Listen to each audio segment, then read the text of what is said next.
We've resolved our conflict with the Urians by the skin of our teeth, and now the High Dominion of Syndar begins the difficult work of bringing a new vassal to heal while fending off the advances of a hostile, purifying neighbor. I feel like I'm about to have my hands full, aren't I? And I just felt like this system was a good vibe for the entire feel of the series right now. Hello, Legion, this is Hadrian. Thank you for being here. Let's play some more Stellaris Galactic Paragons in our High Dominion 2 series. So that's Wayfrid right now. That's the capital system, the former capital system of the Urians. And this has worked out pretty well, I have to say. Oh wow, there's a lot of planets over here that could potentially be conquered. This has worked out pretty well. It could still be really difficult to manage, but we have the Urians under our control, and we can begin to kind of bring them under our influence, which is going to take some effort, because right now they're super unhappy, understandably, while also preparing to actually mount an effective defense here. So I'm going to be spending a lot of this episode on low speed. We're upgrading the first fleet now. I believe we're also rebuilding it. The second fleet is on its way back, and we just need to get all of that done as rapidly as possible while also rebuilding as much as we can, and hopefully seeing a little bit of an increase in our consumer goods and food economy. But before I unpause, we've got to now spend some time looking at our friends, the Yuri. Now, one advantage here is it seems like this is good. I'm actually happy to see this. I hadn't looked at it until this moment, but the Yuri actually have a tundra preference. So this is related to our alpine preference slightly. So if we have alpine world, preferences, then we can still get away with a relatively high bonus. It's about 20% less, but we're just in the same classification of planets. So we can occupy their worlds effectively and not have as many population problems effectively. So also it seems like they are intelligent, they are charismatic, so they generate additional amenities from jobs, and they're non-adaptive, so their habitability is actually 10% lower than it could be. We can fix that eventually genetically, which will increase their habitability and, of course, their productivity as well. So let's now take a look, actually back to that screen. Let's look at their rights within our territory. They are slaves, and we're keeping them as slaves. So we're going to be slowly taking over their planets. It's going to be difficult to maintain them for a while, but we're going to, begin that process of making them slaves. Now, that's going to make the actual vassalized Urians unhappy, so that'll be an interesting process to deal with, but that's just how the High Dominion is going to roll. If you wanted to just play the mechanics of the system, you could say, okay, well, let's make you residents so that the actual vassalized portion of your former empire doesn't hate me, but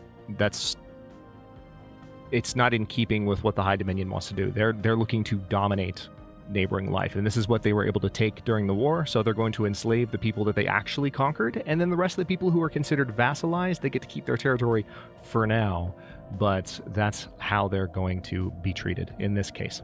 Pure roleplay, but it's how they're going to be treated. So we have living standards set to basic subsistence. I don't want to change that right now because we already have a consumer goods shortage as it is. Military service is soldiers only, and it doesn't appear that exempting them would actually affect them in any way. Population rights, colonization is allowed. Population controls, there are no population controls, no migration controls. And the slavery type is currently indentured servitude, which increases their political power, but reduces their happiness. Domestic servitude just reduces their happiness. So hang on. Domestic servants that are not holding another job would be employed as servants, increase amenities. Wait. The wording of that is weird. That are not holding another job will be employed as servants, which increases amenities. They cannot perform ruler or specialist jobs with the sole exception of working as entertainers. Then chattel slavery, we'd get additional resources from jobs, but this is more of just they're focused purely on resource production, which, short of livestock and exterminating them, is like the most brutal option on this list. We're not going to go that far because, frankly, we need them to have... we don't want to make them much more unhappy than they are right now. We need to be somewhat smart about this. So we're going to go with indentured servitude for the slavery type, for the Yuri. And now we need to... Hang on, it says you are still... This is low stability. We have a couple of worlds with very, very low stability. So I will have the ability to declare martial law reasonably soon. I don't right now, but I will soon. We've already distributed luxuries here. It looks like they might have done that prior to the war. And then it looks like on Wegri, yeah, they were building a ton of research labs, which I'm going to have to generate some additional minerals and like replace a lot of their buildings, and that will help me keep things under control. Truth be told, you know what? I'm going to go ahead and do that right now. Let's just go to the market. We're going to sell some of our consumer goods. I want to be careful how many I sell because I do have a shortage. I need to be mindful of that. We're going to sell some of our food while keeping a surplus. I have some dark matter, but not a lot, and I'm not actually gaining any, so I need to be quite careful with that. So I'm going to buy 1,500 minerals. And what I'm going to do is use that on Wayfred 2. All right, I need to look at where, like, I need to look at large population centers. Yeah, so it's Wegri and Wayfred 2. And then is that Magrathi? Yeah, Magrathi. That's going to be a holding planet of ours. But that, of course, that's not our direct control. That's their empire capital. So that's the new capital. They moved to Magrathi, which is in the Panasta system right there. So if we zoom in on that, there it is. It's a moon, tundra world around this gas giant. Okay. So it looks like Wayfred 2, the former capital, is where we need the most help, which is not surprising at all. So what I'm going to do, these are administrative offices. I'm going to just start replacing a lot of these buildings. Autoton monuments, they don't provide...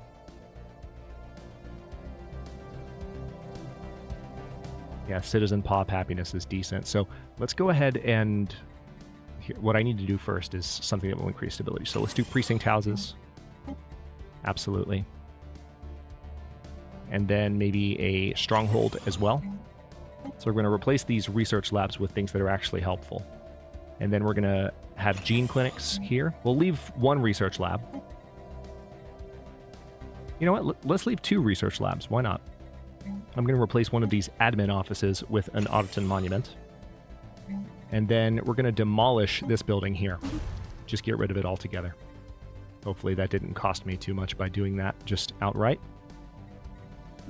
Now, we do also have the ability to upgrade the central colony system, but we're not going to be able to do that just yet. So we have several workers that are unemployed at the moment, and so it looks like if I were to... I also have some alloys. I don't want to sell alloys, though, because I need to build ships. And this is... I don't want to sell all my consumer goods, but I need my minerals right now.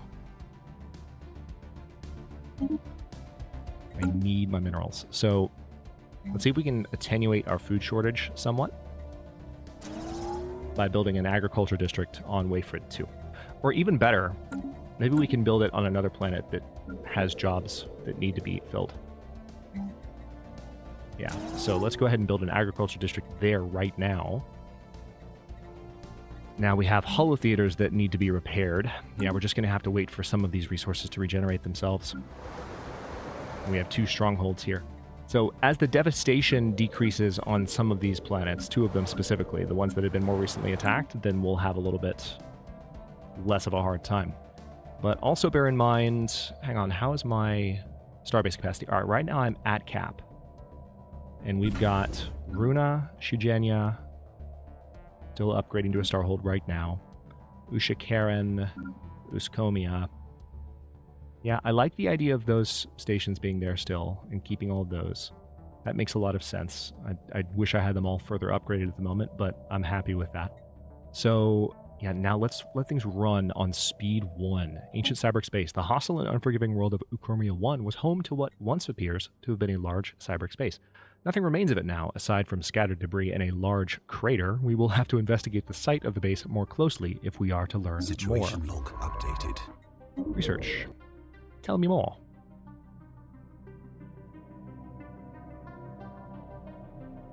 By the way, if you're watching this episode live during the daily releases. It is going to be a little bit behind schedule, but that's because I'm actually getting ahead of schedule recording some other series today. I've got a lot going on this week. So if this episode, or others today for that matter, debuted a little bit later than usual, that's why. Should be back in sync by tomorrow or the next day. Rising unemployment on Wegri. Joy. Unemployment and poverty are spreading at an alarming rate on Wegri. The sorry state of affairs is being exploited by local crime organizations who find themselves awash with both easy marks and desperate recruits. As a temporary solution, we could increase the employment benefits on the moon. It will not be cheap, but would provide additional time to seek a more permanent solution, such as creating more jobs or improving the living standards of the affected population groups. We could also do nothing, but this would likely result in the formation of a significant criminal underworld on Wegri. So I really don't want to allow a criminal underworld to develop right now. So let's institute the increased benefits just to see if we can ride this out.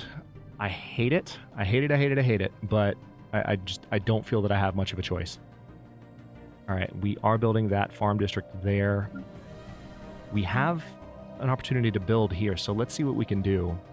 We can improve stability directly by building a precinct house, which will help with crime. So let's go ahead and just get that done. And we have an additional leader slot as well. So one thing that we could do here is we could go ahead and create... Yeah, here, this is an absolute solution.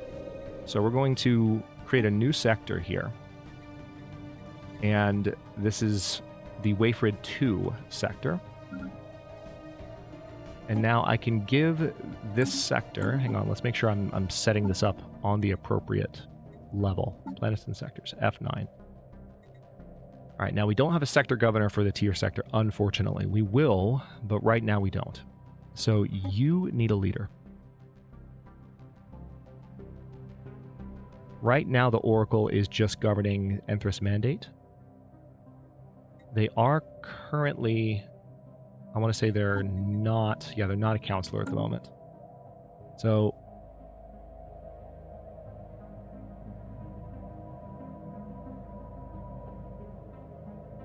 this would only be on planets, but I could put the Oracle on a planet where there was a lot of crime or low stability.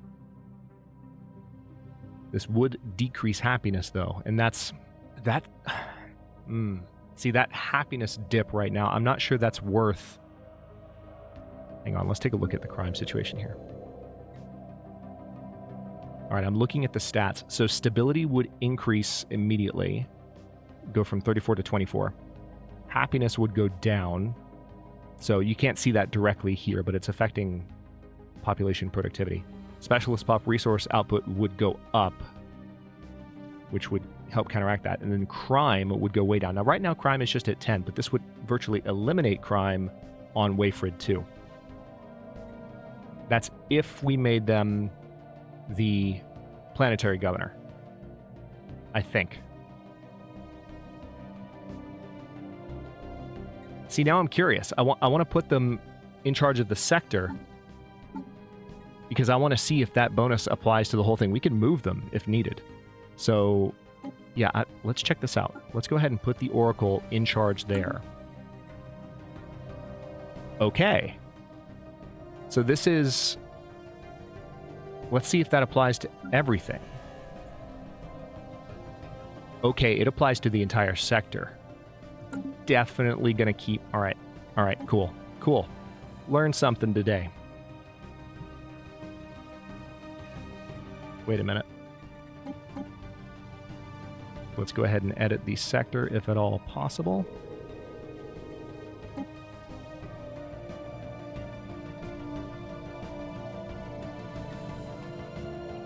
Alright, so apparently I can't add Ux Fury, which is disappointing, but I may be able to add Ux Fury to... Well, hang on, let me count jumps. Yeah, that's why. It's because it's not... There's not an appropriate number of... I should have made the sector capital here. I could potentially still do that. Hang on. Let's try that. Why don't we... There's nothing stopping me from just disbanding this sector, because we haven't done anything with the stockpile yet. So let's delete that sector. And now if we put the sector on Tugum instead, I'm going to create a sector here, and that does allow me to incorporate that. So perfect. We're now going to select... We're still going to call this the Wayford sector. So let's say... Actually, you know what? Even more. Let's call it the Yuri sector. All right, put the governor in charge. So all of these benefits that say their effects on planets are not just planetary governor effects. They're effects on all of the planets within the sector, which is nice. So that means we're going to have higher planetary build speed, lower building costs, lower district cost, and also empire size from districts, district upkeep, building upkeep, all reduced. Now, we don't have the Oracle as a counselor, which is a shame. But that should really help, I would think. All right, so we can still see that there are stability problems, and they're going to continue to be stability problems. But what I want to do is also keep a close eye. Oh, wait, hang on. Are these not connected? Really? I thought I did that. Maybe when I... That's weird. I thought I'd connected those already. I really could have sworn I'd connected those already. Maybe when I messed with the sectors, it changed them. All right, so those sectors are connected now. All right, good. Maybe I just didn't. Maybe I thought I did and I didn't. All right, as I was about to say, we want to continue to keep an eye on this fleet. We need to get them home as quickly as possible. It looks like this fleet is... They're waiting on an additional ships to arrive, so I'm going to go ahead and get them to the tier system. Actually, let's just get them to Sugenia to prepare the defenses. We have this upgrade going. It's about a year away. I'm going to keep things on speed 1 and let things move a bit. There are still no hostile ships. Presence exposed. Just kidding. There's a hostile. Oh man, that's a massive fleet. All right. Well, here we go. Enemy presence exposed. They are finally sending their ships. So why don't we go ahead and get our construction ship the heck out. You're currently building stuff that's not going to matter in a few seconds. Man, I was kind of hoping that, the AI was doing a thing.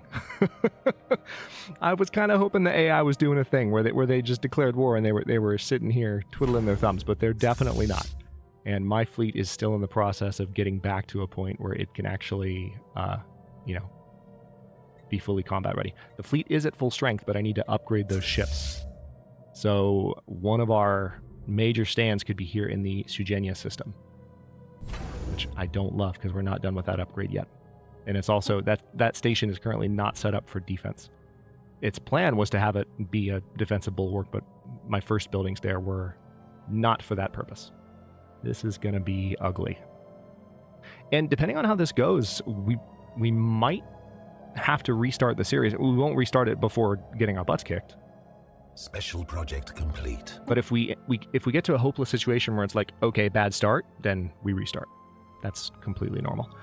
We found debris on Uchromia 1 from a large ship that does not appear to have been of Cybric's origin in the crater that was once the site of their base. Our archaeologists speculate that the ship belonged to one of the organic civilizations under Cybric's attack. If so, it may have been sent to collide with the base on some kind of suicide run.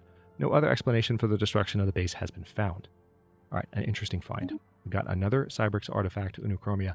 That honestly came at a great time, but how much surveying do you have left to do? I don't want to lose our head of research. So let's go ahead and get them out of there like as quickly as possible, and hopefully they will be able to move. Because that's our head of research right there in that science ship, and I want to be mindful of that.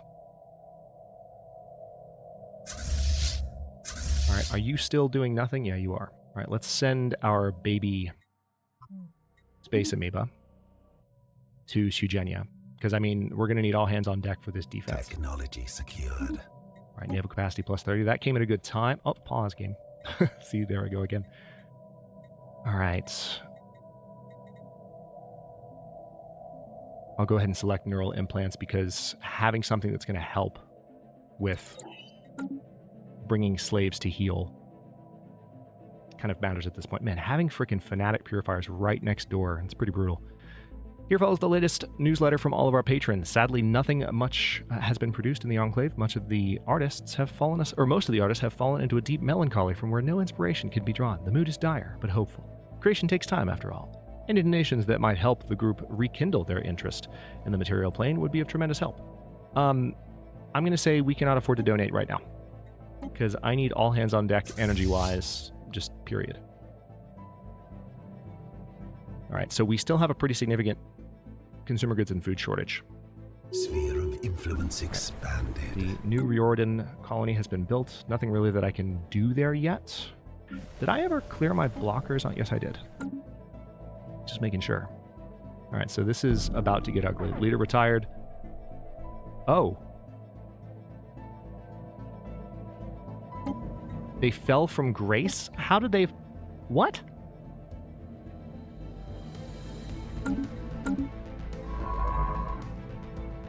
So they just retired. They didn't die. They fell from grace and retired. Okay.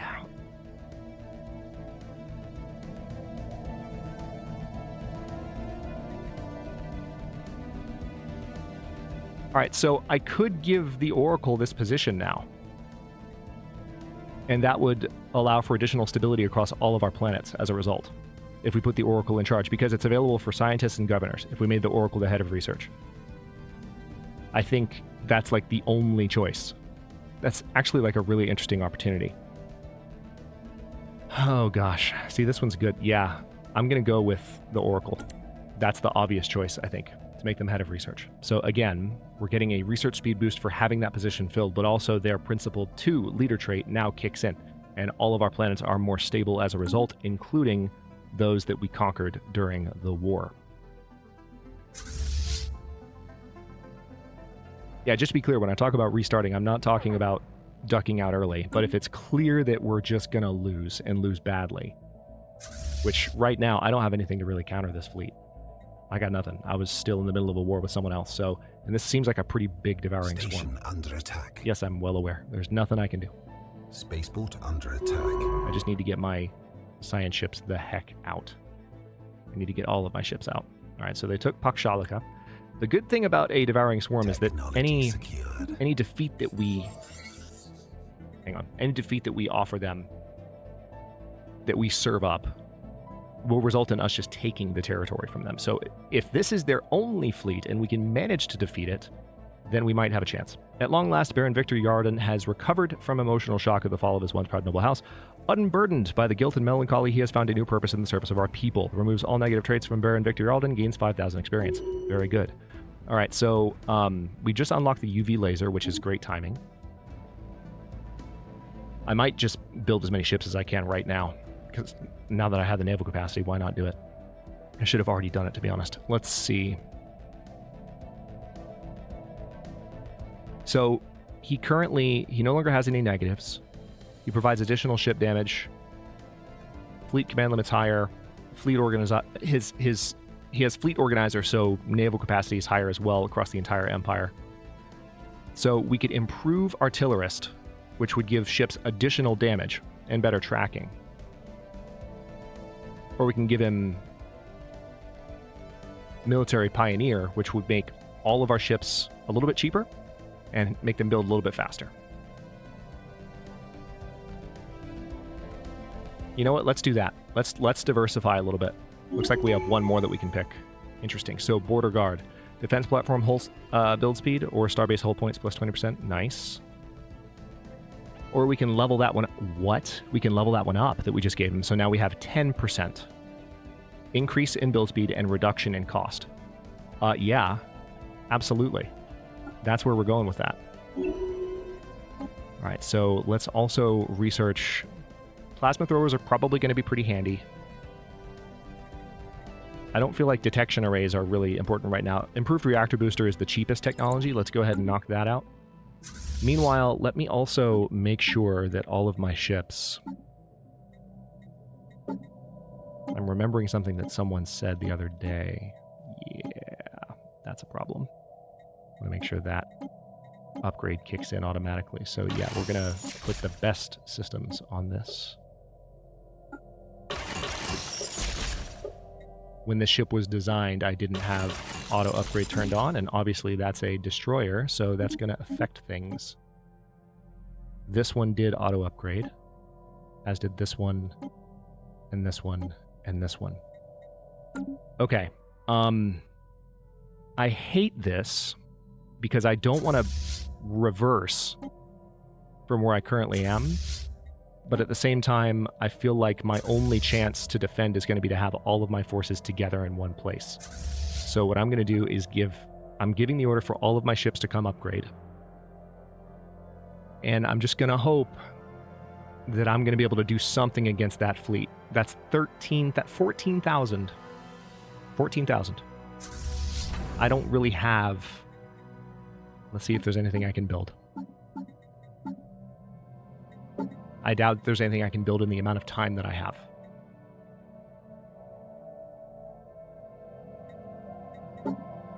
Alright, the first Star Order has a lot more room, so we can add frigates and destroyers to that fleet.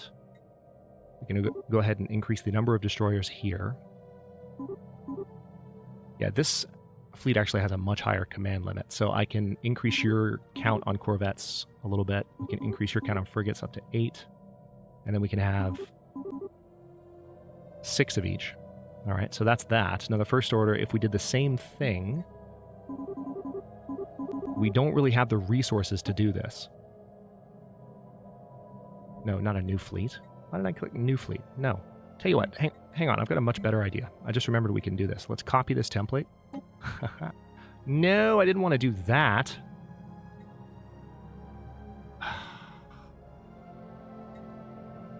Alright, disband fleet. I can actually just delete outright. There we go. Overwrite the fleet template with the current fleet contents.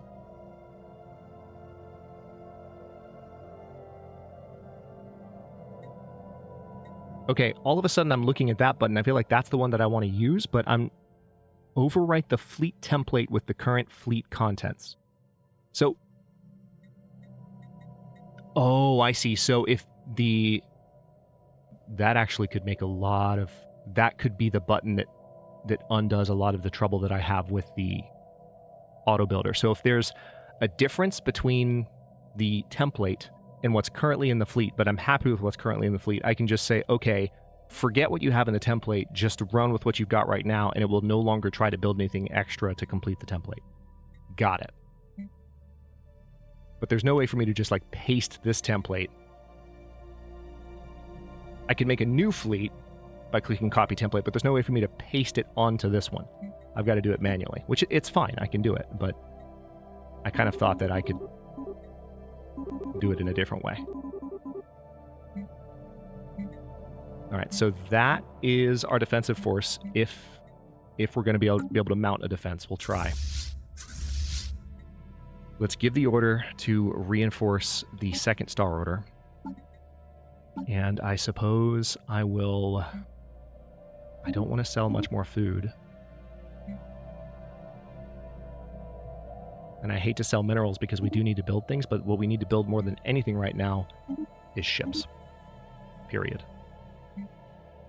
I do not want to sell dark matter, but I might not have a choice. Yeah, let's just do what we can.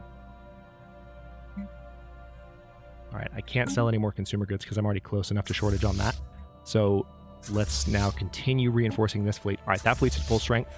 I've now given the order to reinforce the first Star Order. This is gonna be a lot. Station under attack. They're taking Moa and Tyr. The good news is that since we have colonies in the tier system, I mean, there's no good news because they're gonna take our colonies from us. But if the fleet that's attacking Tyr stops to bomb those planets, it'll give me an opportunity to build the ships I need to, which is brutal. It's brutal, like to be sure, like that I'm letting my people die while we get ready to actually expel the invaders. So this could be... Technology secured. Alright, I now have the ability to build cruisers, which is hilarious to me. Such great timing. Yeah, let's go ahead and increase minerals from miners. It's going to take 25 months, and this could be over in 25 months, depending on how quickly they move. All right, it looks like my fleets are arriving. They both arrived at the same time, which is kind of glorious. Complete. What's this? Oh, the governor of Syndar Prime leveled up. So, hang on, let me just verify real quick. Planets and sectors is F9. No, I don't want to rename him. I just want to open the sector. Thank you. All right, so his bonuses apply across all of these worlds. So we can improve. That's a good thing to know, because it's not always clear when it says planet effects, is that referring to the entire sector or just the planet that they're on? But there are planet and sector governors, and he is a sector governor. So these will apply across the entire sector. So we can improve resources from jobs and reduce amenities usage in the home sector.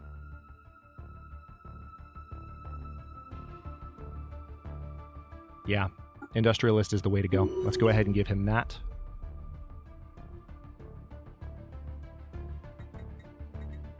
Wait a minute. Did I not just give him that trait? Where is it?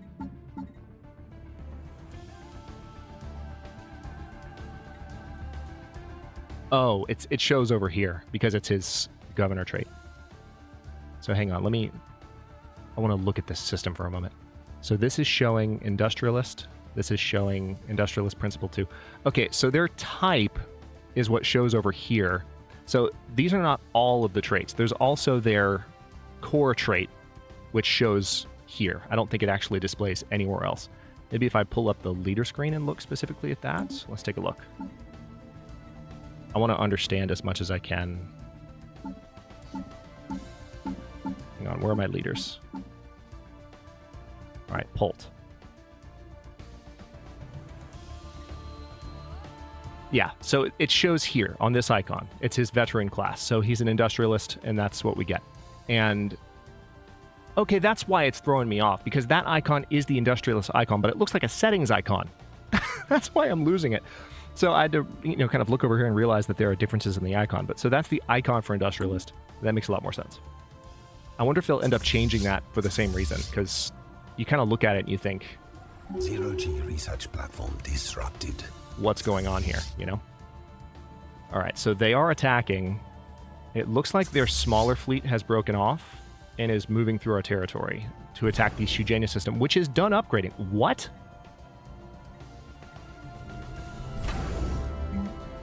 It's like, get back and defend it. Nah, I mean, the right thing to do, it's just going to be a bulwark now against their attack. It might not be able to do much, but I need to get these ships upgraded. If I didn't have these fleets fully upgraded and done, then nothing matters. Rising unemployment on Wayford 2. Institute the increased benefits. I don't want to have a criminal underworld right now. Yeah, so this is going to get rough. Spaceport under attack. And we're not currently upgrading ships because the Sin Station is building ships. Ironically. The TU Station and Muford Station are building ships as well. So at least the work is being split. But Shugenia is now under attack. Unfortunately. I didn't have a chance to build platforms because I needed to build ships first. But the power of our defensive fleet is increasing. Communications established. We are receiving a transmission from the Republic of Hydor. They appear to have successfully translated our language. Diplomatic channels are now open and all hostilities have ceased. So the Democratic Crusaders, where are they exactly? They're here. Okay. I represent the Republic of Hydor. Our elected leader, Commissary General Karazak, hopes for peaceful relations with your people, but know that we are more than capable of defending our way of life.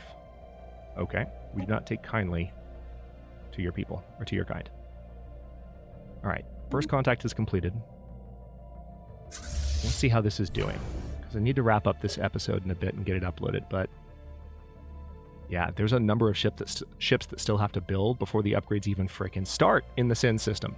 That's very frustrating. Delnet colony bombarded, yes I know. So it's now a depopulated tomb world. So they're literally just destroying our colonies and making them tomb worlds. Incredibly rude. On the plus side, this station is actually holding its own. and reducing the attack power. So this could either go badly south and we'll have to restart the series, or, hang on, yeah, our borders are already closed to them. Or we could, this could be a pivotal moment in the narrative of this incarnation of the High Dominion of Syndar. So a Fury mandate is a Gaia world. Let's go ahead and build an industrial district. Well, yeah, industrial district, I think, would be the smartest idea.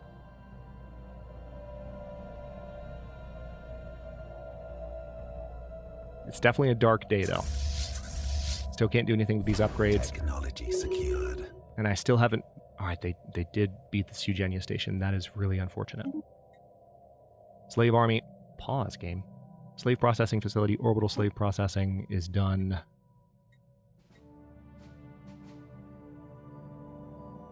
I mean, more starbase capacity is nice, but I don't have anything I can do with that right now. I guess the faction unity bonus, maybe? Another thing I could do, hang on.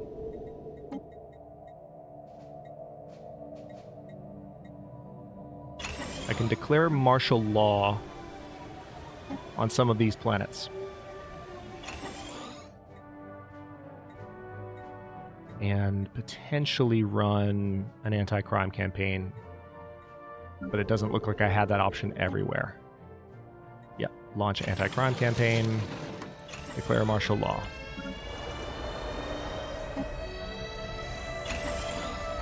Didn't have this ability earlier in the series. Alright, so that's not going to go well. Yeah, it's really unfortunate that... I mean, I definitely need these upgrades to kick in as soon as possible, but until everything is built here, all these upgrades that I have queued up are not actually going to happen. Tell you what. I want you to forget these. I want you to upgrade my ships. There were just like 2 ships left on the list, and if I can get both these fleets upgraded for this fight, then we might stand a chance. All right, so one of the vessels is fully, or one of the fleets is fully upgraded. Let's go ahead and continue to upgrade them. And we are currently upgrading our main fleet. Improved reactor booster is done. Yeah, sure. Let's look up hyperdrive too. Not a problem. Okay. This is kind of a crappy moment to leave it, because there's a lot that needs to happen. But I do need to stop this episode here. Let's build an industrial district there to help with the consumer goods shortage. We still have some things building there. How fast is this upgrade happening? Not very fast. But thankfully their main attack fleet is still separated from the rest of them. So I'm just hoping that the ships that are on the way will get to this system in time. Because this is going poorly so far. I just don't have any other choice but to do what I'm doing right now. And I'm just watching these numbers climb, and I'm hoping that the force that results from the end of this upgrade process will be enough to take on these fleets in the next episodes. But for now, I'm going to stop this one here while they bomb the remaining colonies in the tier system. It's very, very frustrating that that's happening. But if we can turn the tide against them, we can just start pushing back in the other direction and control all of this. Could end up in a very favorable position. It's just right now, this is not favorable. Not even remotely. We do have other colonies in the area that we can use to replace the lost value of those tomb worlds, and eventually we can recover those tomb worlds, and it'll be an awesome part of the story if that happens. Whether or not it's going to happen, we'll just have to see. Thank you so much for watching. If you enjoyed this one, don't forget to like the video and subscribe to follow along. If it's not your first time or even your second, look for the join button to access unique emotes, badges, and other perks. New episodes are coming out every day at 3 p.m. U.S. Eastern Time. Comments are always welcome. Let me know what you think, and I'll see you next time.